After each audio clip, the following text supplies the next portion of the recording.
Điệp xin kính chào tất cả các cô chú và các anh chị. Như thông tin trong những ngày vừa qua, Việt Nam sẽ mở lại đường bay quốc tế từ ngày 15 tháng 9 với các nước như Nhật, Hàn, Trung Quốc và Đài Loan. Với các thông tin này, nhiều cô chú và anh chị quan tâm chuyến bay từ Mỹ về Việt Nam và quá cảnh tại 4 nước trên. Điệp có tìm hiểu thêm thông tin và chia sẻ với cô chú và các anh chị qua video clip này. Xin mời mọi người cùng xem chi tiết. Cô chú và các anh chị thấy video clip hữu ích thì nhớ bấm like, subscribe, đăng ký, thích để ủng hộ kênh của Điệp nha. Hoàn toàn miễn phí. Cảm ơn tất cả mọi người.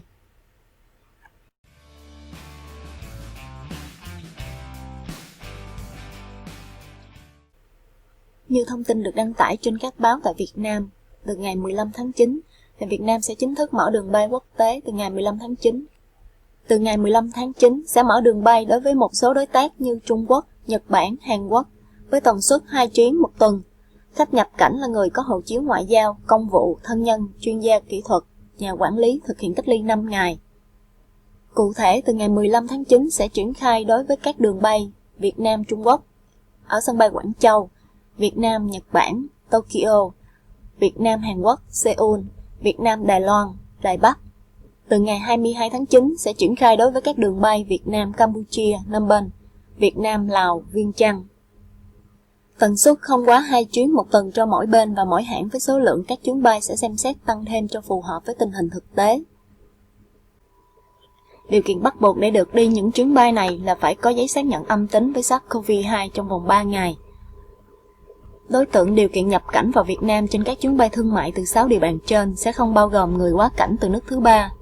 Do đó, với những người nước ngoài mang hộ chiếu ngoại giao, công vụ và thân nhân, phải có giấy xác nhận âm tính với SARS-CoV-2 của cơ quan y tế có thẩm quyền nước sở tại cấp trong vòng 3 ngày trước khi lên máy bay. Được xét nghiệm ngay khi nhập cảnh tại địa điểm cách ly, được cách ly tại nhà công vụ của cơ quan đại diện hoặc là khách sạn, cơ sở lưu trú theo quy định.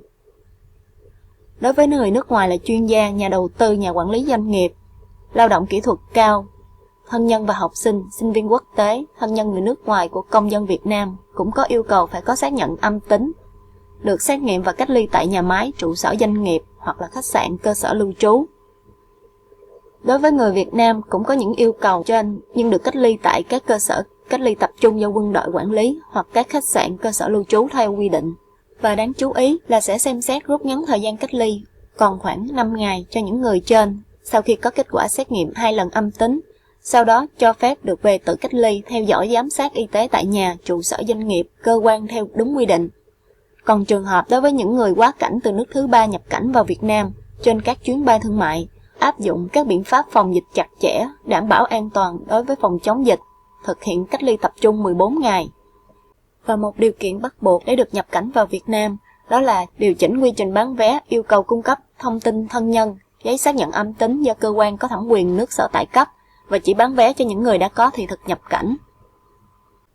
Và sau khi có sự đồng ý của chính phủ mở lại đường bay quốc tế như Nhật Bản, Hàn Quốc, Đài Loan và Trung Quốc, thì Vietnam Airlines và Vietjet đã lên kế hoạch để khai thác lại đường bay quốc tế. Ngày 17 tháng 9, hãng hàng không Vietjet thông báo sẽ khai thác lại các chuyến bay thường lệ tới Nhật Bản, Hàn Quốc và Đài Loan. Đại diện Vietjet khẳng định hãng đang khẩn trương mở lại mạng bay quốc tế đến Tokyo, Nhật Bản, Seoul, Hàn Quốc và Đài Bắc, Đài Loan từ ngày 29 tháng 9. Tần suất khai thác một chuyến một tuần, một số chặng như thành phố Hồ Chí Minh, Tokyo, thành phố Hồ Chí Minh, Seoul, Hà Nội, Đài Bắc. Hành khách khi thực hiện xuất cảnh tại Việt Nam cần có giấy chứng nhận âm tính với COVID-19 được cấp trong vòng 3 ngày trước khi thực hiện các chuyến bay tuân thủ theo yêu cầu kiểm dịch bắt buộc tại nước sở tại.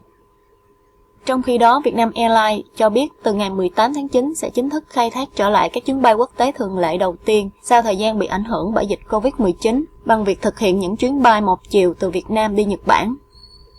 Các chuyến bay từ Hà Nội đi sân bay Narita, Tokyo khởi hành vào lúc 23 giờ 45 phút các ngày 18 tháng 9, 25 tháng 9 và 30 tháng 9.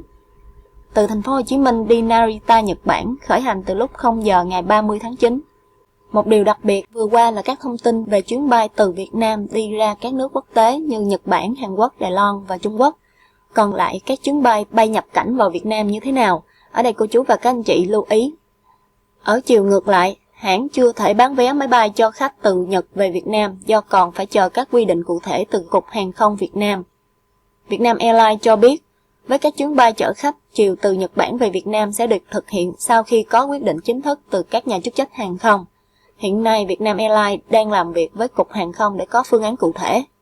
Đối với đường bay quốc tế đến Hàn Quốc, Vietnam Airlines đang bay mỗi tuần một chuyến chở khách đến Seoul và chiều về chỉ chở hàng, không chở khách. Còn đường bay đến Đài Loan và Quảng Châu, Trung Quốc, Vietnam Airlines đang chờ các quy định cụ thể từ nhà chức trách hàng không để đưa ra kế hoạch cụ thể. Chiều ngày 17 tháng 9, Bộ Giao thông Vận tải vẫn chưa cho phép các chuyến hàng không đón khách chiều từ nước ngoài đến Việt Nam.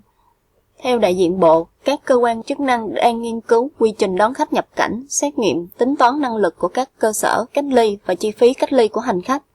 Theo vị này, chuyến bay quốc tế đến Việt Nam dự kiến số lượng khách sẽ lớn nên cần có quy trình đón và xét nghiệm nCoV chặt chẽ, bố trí đủ cơ sở lưu trú để cách ly.